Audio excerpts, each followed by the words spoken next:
অভাব অনটনে জর্জরিত ৫ পরিবারের ৫ যুবককে স্বপ্ন দেখিয়েছিলেন বিদেশ নিয়ে ভালো চাকরির। একটু ভালো থাকার আশায় সহায় সম্বল বিক্রি করে টাকা তুলে দেন প্রতিবেশী লিটন ও তার ভাই মিলন মিয়ার হাতে। ৫ জনের কাছ থেকে মোট ২৩ লাখ টাকা নেন তারা। কথা মতো নিয়ে যান কাতারে। তবে সেখানে যাওয়ার পরেই একের পর এক বিপত্তিতে পড়তে থাকেন ওই ৫ যুবক।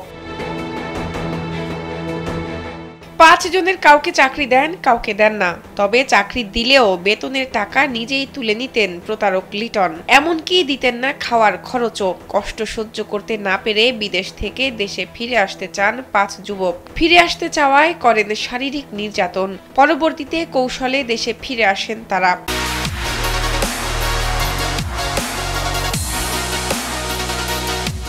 এখন সব হারিয়ে নিঃস্ব ফিরে আসা ৫ প্রবাসী।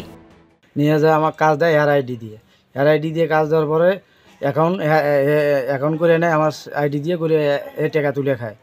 আমার টাকা উঠাতে গেলে আমার টাকা দেয় না, কয় যার নামে অ্যাকাউন্ট করা আছে এরে নেবি, এরে নিয়ে যায় টাকা উঠে হে নেয়। টাকা পয়সা আমি কিছু পাই নাই এবং বাড়ির থেকে টাকা পয়সা নিয়ে ঋণপাতি করে আমি আসছি। ওখানে অনেক না খেয়েও আসলাম, কথা যায় বাজার সদাই করার টাকা পয়সাও দেয় নাই। ঘটনাটি ঘটেছে গাইবান্ধার সাদুল্লাপুর উপজেলার দামোদরপুর ইউনিয়নের জামুডাঙ্গা গ্রামে। প্রতারিত হওয়া ৫ যুবক হলেন খয়বর রহমানের ছেলে সামিউল ইসলাম, আলমগীর হোসেনের ছেলে মশিউর রহমান, তাজুল ইসলামের ছেলে পাপুল মিয়া, মজিদ মিয়ার ছেলে রায়হান মিয়া ও সেকেন্দার আলীর ছেলে সোহেল রানা।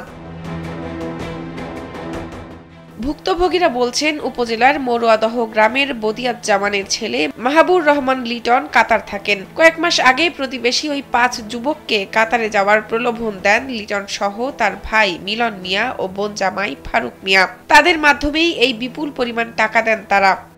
আর আমার টাকাগুলো লেনদেন করে ফারুক আর হলো বদিয়ার ছেলে মিলন। আমার টাকা লেনদেন করে, আমি কাতারে যাই, কাতারে যা আমি কোনো কাজ বাজ কিছু পাই নাই। ওখানে আমি প্রতারণা শিকার হয়েছি এবং ও আমাকে মারপিট পর্যন্ত করছে। আমরা কাজ করি কিন্তু আমাদের বেতন দেয় না, বেতনে উঠায় নেয়। ৫ মাস কাজ করার পরে যখন আমরা বেতন পাই না, তারপর আমরা চলে আসছি। ইউপি চেয়ারম্যানের মাধ্যমে সালিশ বৈঠক হলে কিছু টাকা ফেরত দিতে চান প্রতারক চক্র। তবে তারপর থেকে পরিবারের সবাই পলাতক। ইউনিয়ন পর্যায়ে একটা বৈঠক হয়, ওই বৈঠকে আমাদের কাছে আমরা হলো মানে মীমাংসার একটা প্রস্তাব দেয়। ওখানে প্রস্তাবে আমরা রাজি হলাম যে 2,30,000 টাকা রাজি হয়েছে। টাকা দিয়েছে 4,30,000, কিন্তু আমাদের 5-এরও অধিক টাকা খরচ হয়েছে। তো তারপরে আমরা প্রস্তাবে রাজি হয়ে তারপরে বাকি 3 জন চলে আসার কারণে আমাদেরকে ওরা টাকা না দিয়ে বাড়ি থেকে উধাও।